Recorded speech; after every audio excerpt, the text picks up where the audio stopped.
ایسے کہ جیسے پتہ نہیں خدا نخواستہ خدا کو ناراض کر دیا، اتنے دکھی بیٹھے ہوئے تھے یہ لوگ، اب خود IMF کو ناراض کر چکے ہیں۔ اور اس کے بعد اب صورتحال یہ ہے کہ اب ان کو IMF کو ناراض کر کے بھی کوئی آپشن سجھائی نہیں دے رہی ہے۔ یعنی اگر IMF کو ناراض رکھتے ہیں تو اس کی صورت میں مہنگائی مزید بڑھانی پڑے گی، سب کچھ کرنا پڑے گا، لیکن اس کے باوجود بھی ڈیفالٹ کا خطرہ رہے گا۔ اور اگر IMF کی شرائط مانتے ہیں تو اس صورت میں بھی مہنگائی کرنی پڑے گی، یعنی آپ چاہے اس طرح مہنگائی کریں چاہے اس طرح مہنگائی کریں، دونوں صورتوں میں سیاست تو آپ کی ختم ہے، کیونکہ پھر آپ نے وہ جو نعرہ لگایا تھا کہ ہم نے سیاست تو بچائی نہیں لیکن ملک بچا لیا، تو وہ بھی آپ ایکسپوز ہو گئے کہ آپ سے ملک بھی نہیں بچا، آپ سے معیشت نہیں بچی، آپ سے ریاست نہیں بچ رہی، کیونکہ دہشت گردی واپس آ چکی ہے، معیشت کا آپ کباڑہ کر چکے ہیں، اور جو بالکل جس کو کہتے ہیں کاروبار زندگی پاکستان میں اس وقت رکا ہوا ہے۔ تو ایسی صورتحال میں پھر الیکشن میں جانے کا خواب تو پھر ظاہر ہے وہ کوئی ڈراؤنا خواب ہی ہوگا۔ تو اس ساری صورتحال کے بعد یہ اب چیزیں جو ہیں وہ ٹیبل پر ڈسکشن میں آ چکی ہیں کہ ایک بات تو طے ہو گئی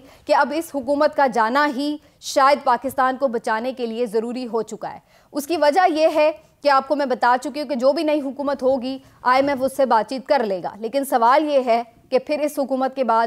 اگلی حکومت ہوگی کس کی؟ یہی وہ $1 ملین کویسچن ہے جس کے اوپر آج کل تمام جو غیر سیاسی ادارے ہیں وہ سر جوڑ کر بیٹھ گئے ہیں، کیونکہ الیکشن تو کرانے نہیں ہیں، تو پھر کیسے حکومت نہیں آئے گی، کیسے تبدیلی آئے گی؟ تو اس کے لیے اب کوزہ گروں نے ایک نیا جو کس کو کہتا نا کھیل رچانے کی سوچی ہے ساری اسکیم، اور وہ یہ سوچی ہے جناب کہ ملک میں لگا دی جائے ایک معاشی ایمرجنسی، اور اس کے تحت بنا دیا جائے ایک ٹیکنوکریٹ کا سیٹ اپ، اور اس سیٹ اپ کو 6 مہینے سے 2.5 سال تک کے لیے چلایا جائے۔ ان 2.5 سالوں میں یا 2 سالوں میں جتنی بھی جس کے اوپر جتنا بھی اگریمنٹ ہو جائے، اس کے اندر وہ جو ٹیکنوکریٹ سیٹ اپ ہے وہ سارے جو مہنگائی کے اس نے طوفان توڑنے ہیں، ایٹم بم پھوڑنے عوام کے اوپر، وہ پھوڑ لے گا۔ اس کا چونکہ کوئی سیاسی سٹیک نہیں ہوگا تو اس کو کوئی مشکل فیصلے کرنے میں کوئی تکلیف نہیں ہوگی، اور وہ آرام سے مہنگائی کر لے گا، IMF اس سے بات کر لے گا، سارا وہ کچھ کر کے، اور اس کے بعد 2 سال تک وہ سیٹ اپ چلایا جائے گا۔ ان 2 سالوں کے درمیان جو عوام ہیں وہ یہ بھی بھول جائیں گے کہ یہ سارے ان کے اوپر عذاب الہی نازل کیوں ہوا تھا، اور یہ کس طرح سے رجیم چینج آپریشن ہوا تھا، اور PDM نے آ کے ملک کا بیڑا غرق کیا تھا۔ ان 2 سالوں میں عوام وہ بھی بھول جائیں گے، اور عمران خان کو بھی لوگ بھول جائیں گے۔ عمران خان کی بھی جو موومنٹ ہے وہ دم توڑ چکی ہوگی، عمران خان کو بھی کسی کھڈے لائن لگا چکے ہوں گے ہم، تو پھر 2 سال کے بعد دیکھیں گے اس وقت کے زمینی حقائق کے مطابق کہ اب الیکشن کرانا ہے یا کیا کرانا ہے، سب کو جس کو کہتے ہیں نا اپنے اپنے کینڈے میں واپس بھر لیا ہوگا، اور پھر اس کے بعد ہم الیکشن کی طرف چلے جائیں گے۔ تو یہ اب ساری پلاننگ ہو رہی ہے۔ اس پلاننگ کے لیے باقاعدہ طور پر بہت سے اہم ٹیکنوکریٹس جو کہ معیشت دان ہیں ان کو آن بورڈ بھی لیا جا چکا ہے، لیا جانے کا سلسلہ شروع ہو چکا ہے یوں کہہ لیں، جس میں ایک جو ممبر ہے وہ شبر زیدی صاحب ہیں، جو کہ خود کاشف عباسی صاحب کے شو میں ساری اس حکمت عملی سے متعلق تفصیل سے آگاہ کر چکے ہیں، اور انہوں نے مزید بھی بتایا ہے کہ رضا باقر صاحب ہوں یا حفیظ شیخ صاحب ہوں، جو کہ ہمیشہ یہ IMF کے بڑے فیورٹ اور ان کے نمائندے سمجھے جاتے ہیں، تو یہ تینوں حضرات کو آن بورڈ کیا جا رہا ہے، اور اس میں کوشش یہ کی جا رہی ہے کہ مزید اسی ٹائپ کے لوگ جو معیشت کو بھی سمجھتے ہیں اور جو باقی کچھ مین منسٹریز ہیں ان کے لیے کچھ اور ایکسپرٹس ڈھونڈ لیے جائیں گے، اور اس کے بعد ایک عبوری سیٹ اپ بنایا جائے گا۔ اب آئین میں ناظرین ایسی کوئی گنجائش ہے نہیں ہے کہ کوئی ٹیکنوکریٹ کا سیٹ اپ بنانے کی کوئی بات کی ہو۔ ہاں آئین ایک بات کہتا ہے کہ آپ نگران سیٹ اپ بناتے ہیں، وہ الیکشن سے پہلے آپ بناتے ہیں، اور وہ اس کی زیادہ سے زیادہ مدت جو ہے وہ 3 مہینے ہو سکتی ہے۔ ان 3 مہینوں کے اندر وہ جو نگران سیٹ اپ ہے وہ صرف الیکشن کا انعقاد کرتا ہے، اور جو ضروری انتہائی امور ہیں ان کو چلانے کے لیے تھوڑا بہت محدود اختیارات کے ساتھ کام کرتا ہے۔ اس کے علاوہ اس کا کوئی نہ تو اس کو آپ ایکسٹینڈ کر سکتے ہیں، نہ اس کو آپ فل اختیارات دے سکتے ہیں، نہ وہ الیکٹڈ حکومت ہوتی ہے جس کے پیچھے عوام کی کوئی سپورٹ ہو، تو اس لیے اس کا کوئی آئینی جواز، کوئی آئینی جس کو کہتے ہیں نا کہ بہانہ، وہ ابھی تک تلاش نہیں کیا جا سکا ہے۔ لیکن دوسری طرف ایک اور آئینی شیلڈ ہے جس کے پیچھے چھپنے کی کوشش کی جا رہی ہے، اور وہ آئینی شیلڈ ہے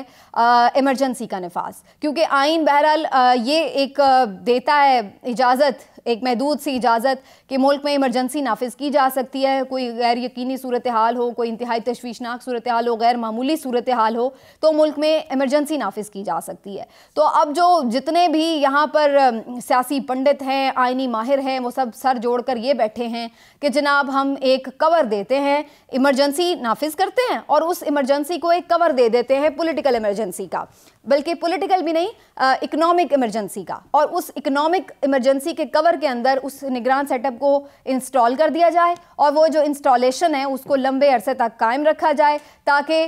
جو پی ڈی ایم نے مزید گالیاں کھانی ہیں جس کے لیے وہ ہاتھ کھڑے کر چکی ہے اس کو ان گالیوں سے بچایا جا سکے. اور ساتھ ہی ساتھ جو دوسرا آپشن ہے وہ یہ کہ جو الیکشن کرانے کی صورت میں نقصان بھگتنا پڑے گا کہ عمران خان آ جائے گا تو اس کا بھی راستہ روکا جا سکے. تو یہ ایک ون ون سچویشن بنائی جا رہی ہے پی ڈی ایم کے لیے بھی اور عمران خان کے راستے کو رکاوٹ بنانے کے لیے بھی کہ جناب ایک ٹیکنوکریٹ سیٹ اپ جو ہے وہ لگا دیا جائے. اب اس میں میری جو ہیں وہ 3 اسیسمنٹس ہیں وہ میں آپ کے ساتھ شیئر کر لیتی ہوں. پہلے تو میں نے آپ کو صورتحال بتا دی ہے اور اب میں آپ کو بتا دیتی ہوں کہ جناب میری اسیسمنٹ اس پر کیا ہے. نمبر 1 پہلے تو اس بات پہ اعتراض ہے کہ جناب جو انتہائی غیر سیاسی لوگ ہیں وہ کیوں ان معاملات میں پڑ رہے ہیں جبکہ وہ تو غیر سیاسی ہیں. نمبر 1. نمبر 2 یہ ہے جناب کہ اگر کوئی ایسی ملک میں سچویشن ہے بھی تو آپ کیسے جو ایک بڑی پولیٹیکل پارٹی ہے اس کو آن بورڈ لیے جو ہے کوئی اس قسم کا فیصلہ کرنے یا کرنے کا سوچ رہے ہیں. تیسری جو میری اس میں آبزرویشن ہے یہ کہ یہ حکومت ابھی تک اس کا رد عمل تو نہیں آیا جب تک کہ میں آپ کے ساتھ یہاں پہ بات کر رہی ہوں, لیکن میرا خیال ہے کہ اس کی ایک مشروط آمادگی اس میں شامل ہوگی کیونکہ حکومت کو یہ بات سوٹ کرتی ہے. کیوں سوٹ کرتی ہے؟ اس لیے کہ ایک تو انہیں جو حکومت ہے وہ چلائی جا نہیں رہی ان سے اور مزید اب انہوں نے اگر مزید کو مہنگائی کی کچھ کیا تو انہیں پتہ ہے کہ اب ان کے لیے سڑک پر چلنا مشکل ہو جائے گا. تو اس وجہ سے یہ لوگ چاہتے ہیں کہ جناب ہم مزید اب خواری نہ کریں, لیکن دوسری طرف یہ بھی چاہتے ہیں کہ عمران خان کی گورنمنٹ نہ آئے تو الیکشن میں یہ جانا نہیں چاہتے. تو ان دونوں صورتوں سے بچنے کے لیے ان کے لیے یہ آئیڈیل سچویشن ہے کہ کوئی تیسری جو حکومت ہے وہی بن جائے اور وہ حکومت جو ہے وہ اپنے سر میں خاک ڈالے, جو مرضی کرے, ہماری بھی جان چھوٹ جائے گی اور 1-2 سال کا اگر بیچ میں ٹائم نکل جائے گا تو وہ ان کے لیے کافی ٹائم ہوگا کہ جناب وہ کہہ سکیں کہ جی ہم نے تو کوشش کی تھی اور اس کے بعد یہ ہو گیا اور اب جو ہے وہ سارے عوام بھول جائیں گے کہ بیچ میں یہ سب ہوا کس لیے, اس نہج تک سچویشن کو پہنچایا کس نے اور کیسے, یہ سب عوام کو ہم بھلا دیں گے کیونکہ عوام تو بھول ہی جاتی ہے. تو اس کے بعد پھر بعد میں دیکھا جائے گا کہ الیکشن میں کیسے جانا ہے اور کیا کرنا ہے. تو پی ڈی ایم کو تو یہ سوٹ کرتا ہے. اب مسئلہ کیا ہے؟ مسئلہ وہی ہے جو پچھلے 8 مہینے سے پڑا ہوا ہے اور وہ مسئلہ عمران خان, کیونکہ عمران خان صاحب اس طرح کی کسی بھی لچک کا مظاہرہ کرنے کے لیے تیار نہیں ہیں. وہ بڑا کیٹیگوریکلی پہلے بھی کہہ چکے ہیں کہ وہ صرف الیکشن چاہتے ہیں. نگران سیٹ اپ کے حوالے سے انہیں کو یہ پہلی آفر نہیں ہوئی ہے. میں آپ کو پھر سے بتا دوں, نگران سیٹ اپ کے ایک طویل انعقاد کے لیے عمران خان صاحب کو یہ کوئی پہلی آفر نہیں ہے. اس سے پہلے عمران خان صاحب کو 2-3 مرتبہ اس کے اوپر راضی کرنے کی کوشش کی گئی ہے کہ وہ اس نگران سیٹ اپ کے لیے راضی ہو جائیں جو بظاہر ایک ٹیکنوکریٹ سیٹ اپ ہوگا جس کو پھر تھوڑا سا آئینی کور دیا جائے گا, ہو سکتا ہے عدالتوں سے بھی اس کی توثیق کروا لی جائے اور اس کے بعد اس کو انسٹال کر دیا جائے 1.5-2 سال کے لیے.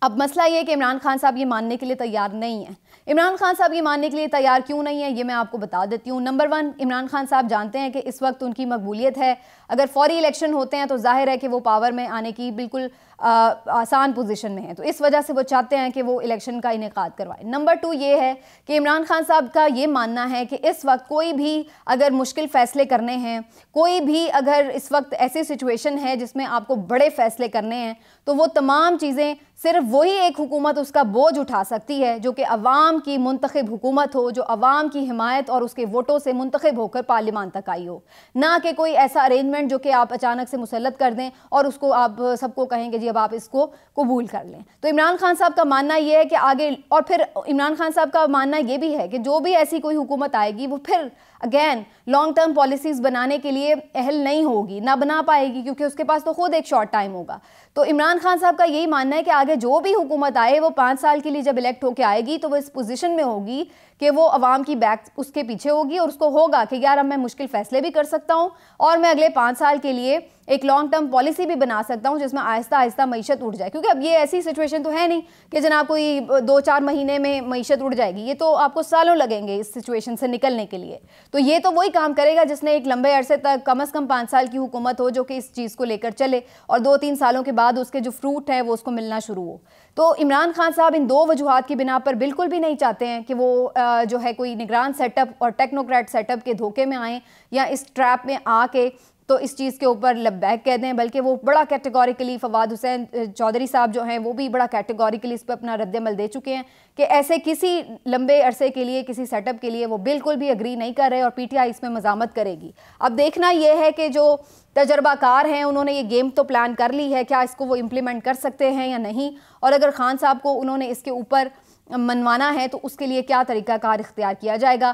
حکومت تو مجھے نہیں لگتا ہے کہ اس میں کوئی انہیں مشکل ہے ماننے میں, وہ تو فوراً مان جائے گی کیونکہ اس طرح ان کی خان سے بھی جان چھوٹ جائے گی اور مشکل فیصلے کرنے سے بھی. تو دیکھتے ہیں جی آنے والے دنوں میں اب یہ تجربہ کاری کیا گل کھلاتی ہے. پہلے ہی کافی تجربوں کا ہم نے